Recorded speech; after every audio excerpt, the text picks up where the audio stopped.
అందరికి నమస్తే. తెలంగాణలో రియల్ ఎస్టేట్ డమాల్ అన్నది మామూలు డమాల్ కాదు. నిజానికి భారతదేశంలో ఉన్న టాప్ సిటీస్లో బెంగళూరుతో పోల్చుకున్నా, చెన్నైతో పోల్చుకున్నా, మిగతా ఏ నగరంతో పోల్చుకున్నా హైదరాబాద్ రియల్ ఎస్టేట్ ఎప్పుడు టాప్లో ఉంటుంది. ఎందుకంటే ఇక్కడ ఉన్న ఫెసిలిటీస్ కావచ్చు, ఒక పీఠభూమి కావచ్చు, ఇదంతా హైదరాబాద్కు ఒక ప్లస్ పాయింట్. కానీ ఏమైందో ఏమో మొత్తానికి మొత్తం 42% క్షీణత. ఎవరోగా చెప్పింది ఇది ప్రాప్ ఈక్విటీ అని. ఎవ్రీ 3 monthsకి ఒకసారి రియల్ ఎస్టేట్ పరిస్థితులు ఏమున్నాయి దేశంలో, ఏ టౌన్లో ఎట్లా ఉంది, బెంగళూరు ఎట్లా ఉంది, ఢిల్లీలో ఎట్లా ఉంది, చెన్నైలో ఎట్లా ఉంది, మన దగ్గర ఎట్లా ఉంది, ఇంకా వేరే దగ్గర ఎట్లా ఉంది, మొత్తం లెక్కలు తీసి బయట పెడతారు. ఇప్పుడు బయట పెట్టారు. బయట పెడితే 42% డౌన్ అంట.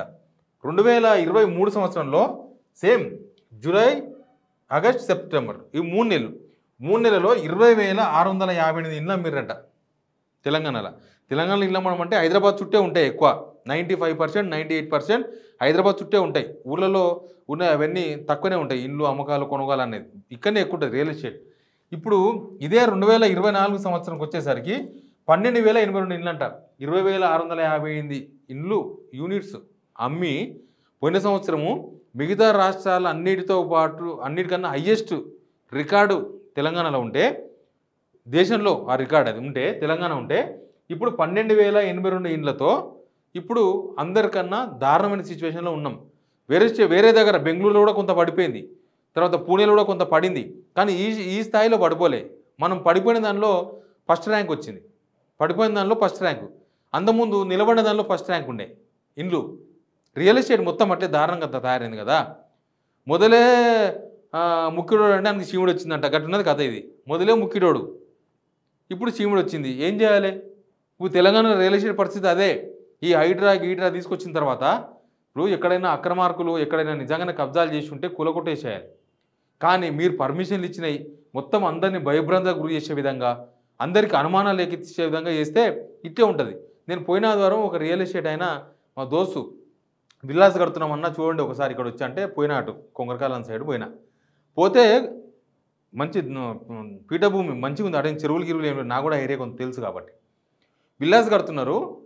ఒక్కరో ఇద్దరో చూస్తున్నాడు అంతే, ఎవరు లేరు. ఒకరో ఇద్దరో ఫ్యామిలీస్తో ఉన్నారు. వాళ్ళు మరి చున్నికి వచ్చిర్రా అటు పోతా వచ్చారు తెలియదు. కానీ చూసి వీళ్ళని అడుగుతున్నారు, అడున్న ఎగ్జిక్యూటివ్స్ని అడుగుతున్నాను, ఏం మాట్లాడతారా చూద్దాం, ఏం చెప్తారు, రేట్ ఏం చెప్తారని నేను వింటుంటే ఆడ అంతకుముందు వర్షం పడ్డది. నేను మొన్న వర్షం హైదరాబాద్లో పడ్డది కదా, అట్లే ఆడ కూడా వాన పడ్డది. పడి చిన్నగా అక్కడ వీళ్ళే విల్లాస్ కడుతున్నారు. ఇంకా ఒక్కడు కట్టలేదు, కన్స్ట్రక్షన్లో ఉన్నాయి. వాళ్ళు 1.5, 2 కోట్లు, 3 కోట్లు చెప్తున్నారు. ఆడ చిన్నగా ఒక 300-400 గజాల జాగల 300-400 గజాల జాగల మట్టి దొవ్విర్రు. మరి వేరే దానికోసం దొవ్వినట్టున్నారు, రోడ్డు కోసం దొవ్విర్రు, దేనికోసం మట్టి దొవ్విర్రు. తవ్వుతే దాని నీళ్ళు ఉన్నాయి. దాన్ని చూసి వాళ్ళు ఏమడుతుంది తెలుసా, అన్న ఇది చెరువులో ఉందా అని అడిగినారు. ఎగ్జిక్యూటివ్ని అడుగుతుంది, చెరువులో ఉందా, ఇది ఎక్కడ చెరువునేనా ఇంతకుముందు అని అడిగినారు. అంటే లేదు చెరువు ఏం లేదు, చూసారు కదా మీకు ఇక్కడ అని ఆయన గూగుల్ మ్యాప్ తీసి ఓపెన్ చేసి చూపించండు. గూగుల్ మ్యాప్ ఓపెన్ చూపిస్తే ఇక్కడ నీళ్ళు ఉన్నాయి కదా అన్నారు. నీళ్ళు ఉన్నాయంటే అది మేమే తవ్వుకున్నామమ్మా, మేము మట్టి కోసం తవ్వినాం ఇది, అందుకని నీళ్ళు వచ్చినాయని చెప్పిన వాళ్ళు. అయినా వాళ్ళు అనుమానం పోలే. వాళ్ళు ఏమో మరి హైడ్రా అంటున్నారు కదా, కూలగొడతారేమో అని అడుగునందరినీ పరిశాన్ చేసిండ్రు. అడుగునందరూ పరిశాన్ చేస్తుంటే జనమంతా పరిశాన్లో ఉన్నారు. ఎవడో కొనతోడు లేడు. మొత్తం అపార్ట్మెంట్ ఫ్లాట్స్, ఏ అపార్ట్మెంట్ నీళ్ళలో ఉందో, ఏ అపార్ట్మెంట్ చెరువులో ఉందో క్లారిటీ లేదు. హైడ్రా చెప్పదు. డైరెక్ట్ వచ్చి ప్రొక్లైన్ పెట్టి కొట్టేస్తే ఎవరికి ధైర్యం వస్తుంది చెప్పు? ₹1 కోట్లు పెట్టి కష్టమంతా పెట్టి ఎవరు కొంటారు? అంత దారుణమైన సిచ్యువేషన్లో రియల్ ఎస్టేట్ పడిపోకపోతే ఏం చేస్తుంది? అసలు గవర్నమెంట్కు రియల్ ఎస్టేట్ మీద 1,400 కోట్లు వచ్చేది రియల్ ఎస్టేట్ మీద ఎవ్రీ మంత్. ఇప్పుడు 600 కోట్లు 700 కోట్లు వస్తున్నారు. 400-500 కోట్లు పడిపోయింది. పోయిన నెల ఒక్క నెలనే ఒక జిహెచ్ఎంసీ ఏరియాలోనే 302 కోట్లు పడిపోయింది ఇన్కమ్. రిజిస్ట్రేషన్ డబ్బులు వచ్చేది. బయట ఇంకా మొత్తం కలిసి చూస్తే 400-500 కోట్లు పడిపోయింది real estate income. Revenue real estate ఉంటేనే కదా అమ్మకాలు కొనగాలు ఉండేది. ఎంతమంది పోతారంటే ఒక రియల్ ఎస్టేట్ ఉంటే? రియల్ ఎస్టేట్ అంటే ఒక ఫ్లాట్ అమ్మాలంటే 4-5 సిట్టింగులు అవుతాయి. ఒక ఆయన ఛాయ్ తాగుతాడు, ఛాయ్ తాగకుండా కూర్చుంటాడు. ఒక ఆయన హోటల్లో కూర్చొని మాట్లాడతారు తినుకుంటా. ఒక ఆయన సాయంత్రం దుకాణం పెట్టుకొని పని చేసుకుంటా మాట్లాడుకుంటారు. సిట్టింగులు. డబ్బులు కావాలంటే 4 ఆటోలు ఎక్కి బ్యాంకు పోతారు. ఎంతమంది పోతారు చెప్పి ఇట్లా?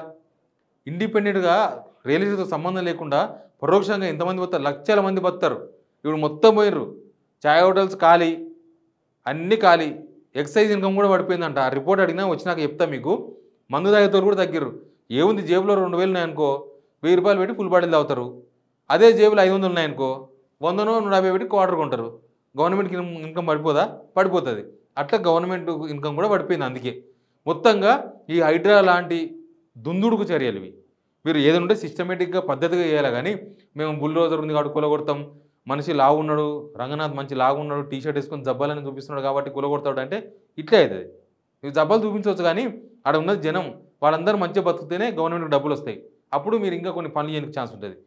జనాల్ని బెదిరించి బెంబేలు తీసినాక బెంగళూరుకి వెళ్ళి అందరూ బెంగళూరు రియల్ ఎస్టేట్ బాగాలేదని చెప్పి హైదరాబాద్కి వచ్చేవాళ్ళంట. మొత్తం బంద్ చేసారు. హైదరాబాద్ అంటేనే వద్దే వద్దు, బెంగళూరే ముద్దు అంటారు ఇప్పుడు వాళ్ళు, బెంగళూరు రియల్ ఎస్టేట్. మరి ఏం చేయాలి? అట్లాంటి సిచ్యువేషన్లో మన రియల్ ఎస్టేట్ డమాలని లాస్ట్కి ఈ రిపోర్ట్ వచ్చింది. ఒకటేసారి ఈ స్థాయిలో పడిపోయింది. కట్టెతోడు లేడు, కడితే కొనేతోడు లేడు, ఏది చెరువో తెలియదు, ఏది గట్టో తెలియదు, ఏది గుట్టనో తెలియదు, ఏ చెరువుకి ఎఫ్టీఏ లేదు, ఉన్న చెరువు లేనట్టు, లేని చెరువు ఉన్నట్టు. హెచ్ఎండిఏ మ్యాప్లు చూస్తే దాదాపు 25-30 చెరువులు కనిపిస్తూనే లేవు. కానీ కొన్ని దగ్గర చెరువే లేని దగ్గర ఇది చెరువు అని చెప్పేసి నోటీసులు ఇచ్చారు వీళ్ళు. ఇట్లా అన్న తర్వాత హైదరాబాద్లో ఏం చెరువో ఏం గట్టో ఎవరికి తెలుస్తుంది? లాస్ట్కి రియల్ ఎస్టేట్ డమాలని హైదరాబాదు దారుణమైన సిచ్యువేషన్ పడిపోయింది. దీని ఎఫెక్ట్ ప్రభుత్వం రెవెన్యూ మీద కూడా పడింది. Please subscribe signal TV.